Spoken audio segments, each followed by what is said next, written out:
664 మంది మహిళలు యువతులు ఆచూకీ మాత్రం ఇంకా లభించలేదని కేంద్ర ప్రభుత్వం నిన్న పార్లమెంట్ సాక్షిగా హోంశాఖ తెలియజేసింది.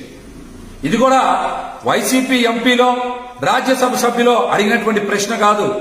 గత 5 సంవత్సరాల్లో ఎంతమంది మహిళలు జిల్లా వారీగా వయసు వారీగా ఆచూకీ లభించలేదని తెలుగుదేశం పార్టీ ఎంపీలైనటువంటి పార్థసారథి గారు, అదేవిధంగా లావు కృష్ణ దేవరాయలు గారు అడిగినటువంటి ప్రశ్నకి పార్లమెంట్ సాక్షిగా కేంద్ర హోంశాఖ సమాధానం చెప్పింది.